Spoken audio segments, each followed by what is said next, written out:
नमः से दिव्या। महावीर पुराण 10 प्रकरण। धर्म प्रवर्तक वीर प्रभु करता तुम्हें प्रणाम, करो नष्ट मेरे सभी क्रोध मोह मद काम। जिनके द्वारा काम क्रोध आदि अंतरंग शत्रु जीत लिए गए हैं, जो तीनों जगत के हित के चिंतक एवं अनंत गुणों के समुद्र हैं, उन श्री महावीर स्वामी के पाद पद्मों में शतशः प्रणाम है। पूर्व के अध्याय में बतलाया जा चुका है कि भगवान की सेवा के लिए सौधर्मेंद्र अनेक देव देवियों को राजमहल में नियुक्त कर गए थे। उनमें से कोई धाय का काम करती, कोई वस्त्र आभूषण आदि से उनके अंगों को सजाती, कोई अनेक प्रकार के खिलौने आदि के द्वारा उनका विशेष मनोरंजन करती थी। जब वे देवियां उन्हें संबोधन कर बुलाती तो भगवान मुस्कुराते हुए उनके पास चले आते थे। तीर्थंकर भगवान चंद्रकला की भांति बढ़ने लगे। उनकी बाल सुलभ चपलता से माता पिता को बड़ी ही आनंद होता था। जब उनकी अवस्था कुछ अधिक बढ़ी तो उनके मुख से सरस्वती की भांति वाणी निकलने लगी। रत्न जटित भूमि पर चलते हुए अनेक आभूषण सूर्य की किरणों की तरह दमदमाते थे एवं वे स्वयं किरणों से परिवेष्टित सूर्य से प्रतीत होते थे। उनकी क्रीड़ा के लिए देव स्वयं गजराज अश्व आदि का कृत्रिम रूप ले लिया करते थे। वे उनके साथ क्रीड़ा करते थे। इस प्रकार विभिन्न क्रीड़ाओं से स्वयं प्रसन्न होकर दूसरों को प्रसन्न करते हुए वे भगवान कुमार अवस्था को प्राप्त हुए। पूर्व में उनका जो शायिक सम्यक्त था, उससे उन्हें समग्र पदार्थों का ज्ञान स्वतः हो गया। उस समय प्रभु के दिव्य शरीर में स्वाभाविक मति श्रुति अवधि आदि ज्ञान वृद्धि को प्राप्त हुए। उन्हें समस्त कलाएं एवं विद्याएं स्वतः प्राप्त हो गईं। इसलिए वे प्रभु मनुष्यों तथा देवों के लिए गुरु सदृश हो गए, पर उनका कोई गुरु नहीं था। ठीक 8वें वर्ष में भगवान ने 12 व्रतों को ग्रहण किया। प्रभु का शरीर श्वेत रहित, कांतिवान और मलमूत्र आदि से रहित स्वर्ण सदृश था। श्वेत रुधिर युक्त एवं महान सुगंधित 8 शुभ लक्षणों में से वे शोभायमान थे। आगे चलकर भगवान ऋषभ, वज्र विषभ नारद सेनन एवं सम चतुर्स्थान वाले उत्तम रूपयुक्त और विशाल काय बलवान पुरुष हुए। वे सबके हितकारक एवं कर्ण मधुर शब्दों का उच्चारण करते थे। इस प्रकार जन्म काल से ही दिव्य 10 अतिशयों से युक्त, धीरज आदि अपरिमित गुण, कीर्ति, कला, विज्ञान आदि सभी से वे सुशोभित थे। उनके शरीर का वर्ण तपाए हुए स्वर्ण के वर्ण जैसा हुआ। वे दिव्य देह के धारक, धर्म की प्रतिमूर्ति के सदृश जगत के धर्म गुरु थे। एक दिन की घटना है। इंद्र की सभा में देवों ने भगवान के दिव्य कथा पर चर्चा की। वे कहने लगे, देखो, वीर जिनेश्वर तो कुमार अवस्था में ही धीर वीरों के अग्रणी, अतुल पराक्रमी, दिव्य रूपधारी एवं अनेक गुणों के धारी सांसारिक क्षेत्र में क्रीड़ा करते हुए कितने मनोज्ञ प्रतीत होते हैं। उसी स्थान पर संगम नाम का एक देव बैठा था। देवों की बातें सुनकर भगवान की परीक्षा लेने के लिए वह स्वर्ग से चल पड़ा। वह उस वन में आया जहां प्रभु अन्य राजपुत्रों के साथ क्रीड़ा कर रहे थे। उस देव ने प्रभु को डराने के उद्देश्य से काले सर्प का विकराल रूप बनाया।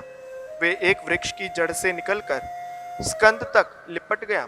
उस सर्प के भय से अन्य राजकुमार वृक्ष से कूदकर घबराए हुए दूर भाग गए, पर कुमार महावीर जरा भी भयभीत नहीं हुए। वे उस विकराल सर्प के द्वारा ऊपर आरूढ़ हुए क्रीड़ा करने लगे। ऐसा मालूम हो रहा था मानो वे माता की गोद में ही क्रीड़ा कर रहे हों। कुमार का धैर्य देखकर सर्प रूपी देव बड़ा चकित हुआ।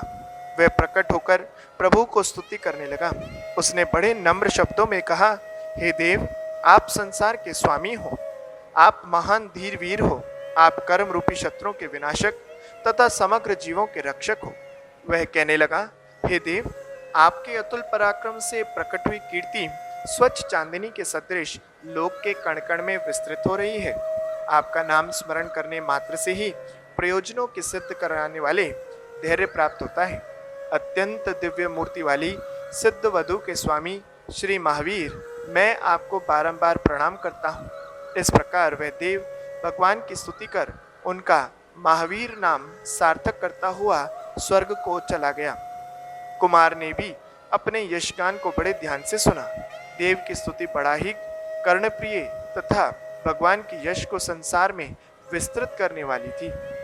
इस प्रकार भगवान श्री महावीर स्वामी का गुणानुवाद बारंबार करता हुआ वे भगवान किन्नरी देवियों द्वारा गाए गए अनेक गुणानुवाद को बड़े ध्यानपूर्वक सुना करते थे। कभी नेत्रों को तृप्त करने वाली स्वर्ग की अप्सराओं को नृत्य और विभिन्न प्रकार के नाटक करते देखते थे, तो कभी स्वर्ग से प्राप्त आभूषण, वस्त्र, माला आदि अन्य को दिखाकर प्रसन्न होते थे। अन्य देव कुमारों के साथ कभी जल क्रीड़ा और कभी अपनी इच्छा से वन क्रीड़ा करते थे। इस प्रकार क्रीड़ा में संलग्न धर्मात्मा कुमार का समय बड़े सुख से व्यतीत होने लगा। सौधर्म स्वर्ग का इंद्र भी अपनी कल्याण कामना के लिए देवियों के से अनेक प्रकार के नृत्य गीत करवाने लगा। काव्य आदि की गोष्ठी तथा धर्म चर्चा में समय व्यतीत करते हुए कुमार ने संसार को सुखी करने वाली यौवन अवस्था को प्राप्त किया। कुमार के मस्तक का मुकुट धर्म रूपी पर्वत के शिखर की भांति शोभायमान हो रहा था। इनके कपोल तथा मस्तक की कांति ऐसी मालूम पड़ती थी मानो पूर्णिमा के चंद्रमा की ज्योत्सना ही हो। प्रभु की सुंदर बाहें, शोभित कमल नेत्रों का वर्णन भला यह तुच्छ लेखनी क्या कर सकती है, जिसके खुलने मात्र से संसार के प्राणी तृप्त हो जाते थे। प्रभु के कानों के कुंडल बड़े ही भव्य दिखते थे। वे ऐसे शोभायमान होते थे मानो ज्योतिष चक्र के घिरे हुए हों।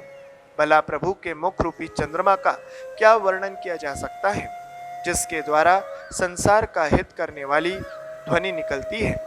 प्रभु की नासिका, ओष्ठ, दंत एवं कंठ की स्वाभाविक सुंदरता जैसी थी, उसे बतलाने की शक्ति किसी में नहीं है।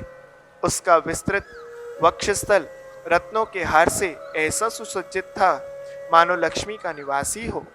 अनेक प्रकार के आभूषणों से सुसज्जित उनकी भुजाएं ठीक कल्पवृक्ष के सदृश प्रतीत होती थी। उंगलियों के 10 नख अपनी किरणों से ऐसे प्रतिभासित हो रहे थे मानो वे धर्म के 10 अंग ही हो। उनकी गहरी नाभि सरस्वती एवं लक्ष्मी की क्रीड़ा स्थली अर्थात सरोवर जैसी प्रतीत होती थी। प्रभु के वस्त्र पट की करधनी ऐसी मालूम होती थी जैसे वह कामदेव को बांधने के लिए नागपाशी हो। प्रभु के दोनों जानू विस्तीर्ण एवं स्पुष्ट थे। यद्यपि वे कोमल थे, फिर भी व्युत्सर्गादि तप करने में उनकी समानता नहीं की जा सकती थी।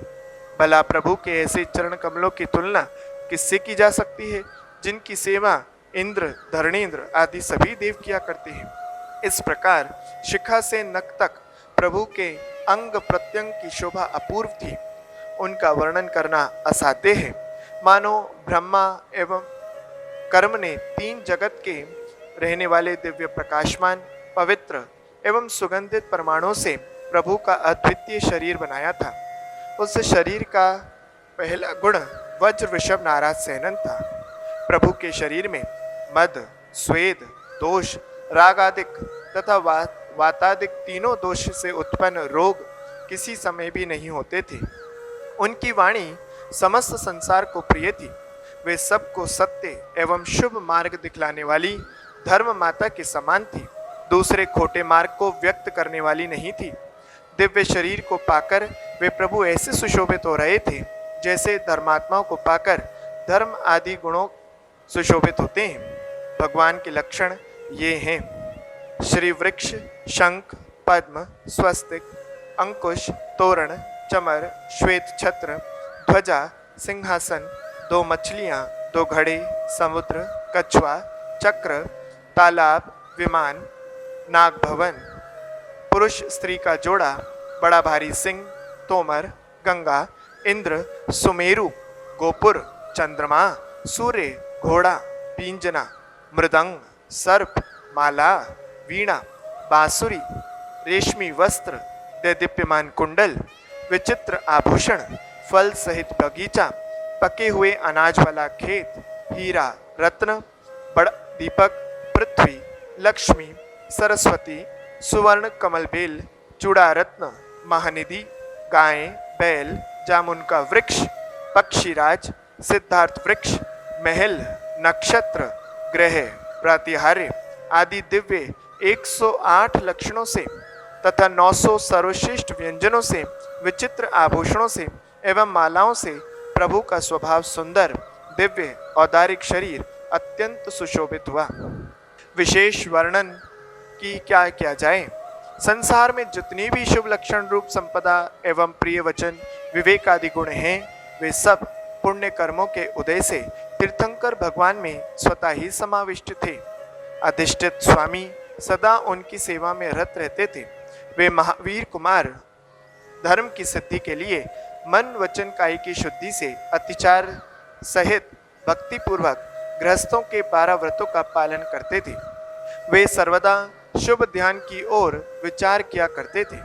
शुभ पुण्य के उदय से प्राप्त हुए सुखों का उपभोग करते हुए वे कुमार आनंद पूर्वक जीवन व्यतीत करने लगे। विश्वपति मंदरागी उन महाप्रभु ने 30 वर्ष का समय मानो क्षण भर में ही व्यतीत कर दिया। एक बार अच्छे होनहार के कारण चारित्र मोह कर्म के क्षयोपशम से उन्हें स्वतः अपने पूर्व के करोड़ों जन्मों का संसार भ्रमण ज्ञात हो गया। वे इस प्रकार की पूर्व घटित घटनाओं पर विचार कर बड़े ही क्षुब्ध हुए। उन्हें तत्काल ही वैराग्य उत्पन्न हो गया। वे विचार करने लगे कि मोहरूपी महान शत्रु का सर्वनाश करने के लिए रत्नत्रय रूप तप का पालन ही श्रेयस्कर है। उन्होंने सोचा, चारित्र के अभाव में मेरा इतने दिन का समय व्यर्थ ही व्यतीत हो गया, अब लौट नहीं सकता। पूर्व काल में ऋषभ आदि जितने भी तीर्थंकर हो गए हैं, उनकी आयु पर्याप्त दीर्घ थी, इसलिए वे सब कुछ कर सकने में समर्थ हुए थे। पर हम सरीखे थोड़ी सी आयु वाले मनुष्य सांसारिक कार्य कुछ भी नहीं कर सकते। वे श्री नेमिनाथ आदि तीर्थंकर धन्य हैं, जिन्होंने अपने जीवन की अवधि थोड़ी सी समझकर अल्प आयु में ही मोक्ष के उद्देश्य से तपोवन की ओर प्रस्थान किया था।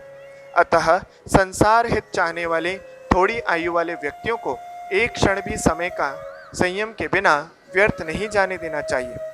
वस्तुतः वे बड़ी अज्ञानी हैं, जो थोड़ी आयु पाकर भी तपस्या के बिना अपने अमूल्य समय को नष्ट कर देते हैं। वे यहाँ तो दुख भोगते ही हैं और नरक आदि में यातनाएं भी। मैं ज्ञानी होते हुए भी संयम के अभाव में एक अज्ञानी की भांति भटक रहा हूँ। अब गृहस्थाश्रम में रहकर समय व्यतीत करना उपयुक्त नहीं कहा जा सकता। वे तीनों ज्ञान ही किस काम के, जिसके द्वारा आत्मा की और कर्मों को अलग अलग ना किया जा सके तथा मोक्ष रूपी लक्ष्मी की उपासना न की जाए। ज्ञान प्राप्त करने का उत्तम फल नहीं उन्हीं महापुरुषों को प्राप्त है जो निष्पाप तप का आचरण करते रहते हैं। दूसरों का ज्ञान तप के बिना नितांत निष्फल है। उस समय उस व्यक्ति के नेत्र निष्फल हैं, जो नेत्र होते हुए भी अंधकूप में गिरता है।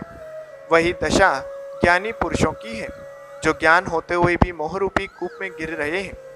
वस्तुतः अज्ञान यदि अनजान में किए गए पाप से छुटकारा हो तो ज्ञान प्राप्त होने पर मिल भी जाता है, पर ज्ञानी यानी जानकार का पाप से मुक्त होना बड़ा ही दुष्कर होता है। अतएव ज्ञानी पुरुषों को मोह आदि निंद्य कर्मों के द्वारा किसी प्रकार पाप का बंध नहीं करना चाहिए। इसका कारण यह है कि मोह से राग द्वेष उत्पन्न होते हैं एवं राग द्वेष से घोर पाप होता है। उस पाप के फलस्वरूप जीव को बहुत दिनों तक दुर्गतियों में भटकना पड़ता है। वह भटकना भी साधारण नहीं, अनंत काल तक का, जिसका वर्णन नहीं किया जा सकता। ऐसा समझकर ज्ञानियों को चाहिए कि वे मोह रूपी शत्रु को वैराग्य रूपी खड्ग से मार दें, कारण यह मोह ही सारी अनर्थ की जड़ है।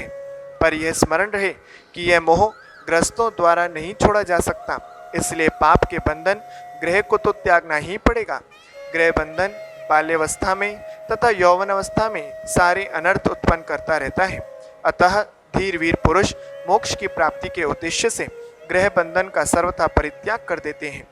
वे संसार में पूज्य एवं महापुरुष हैं, जो यौवन अवस्था में दुर्जय कामदेव को भी परास्त करने में समर्थ होते हैं। यौवन अवस्था रूपी राजा ने कामदेव को पंचेंद्रिय आदि चारों काय के जीवों के जीवन को विकृत करने के लिए भेजा है, पर जब यौवन की अवस्था मंद हो जाती है, तब उसके साथ बुढ़ापे रूपी फंदे में बंधे हुए वे कामदेवादि भी ढीले पड़ जाते हैं। अतएव यह उचित होगा कि मैं यौवन अवस्था में ही उग्र तप आरंभ कर दूं, जिससे कामदेव एवं पंचेंद्रिय विषय रूपी शत्रुओं का सर्वनाश हो। इस प्रकार की चिंता कर वे महाबुद्धिमान महावीर प्रभु अपने चित्त को निर्मल कर राज्य भोगादि से विरक्त हुए और मोक्ष साधन में संलग्न हो गए। भगवान महावीर स्वामी के चित्त में ऐसी भावना उत्पन्न हो गई कि उन्होंने घर को बंदीगृह समझकर राज्य लक्ष्मी के साथ उसका परित्याग कर दिया। वे तपोवन में जाने के लिए उद्यत हुए। समय पाकर उन्होंने सुख को तिलांजलि देकर अक्षय सुख के भंडार वैराग्य को प्राप्त किया। ऐसे बाल ब्रह्मचारी महावीर प्रभु मुझे योग्य गुण संपदा प्रदान करें, प्रदान करें, प्रदान करें।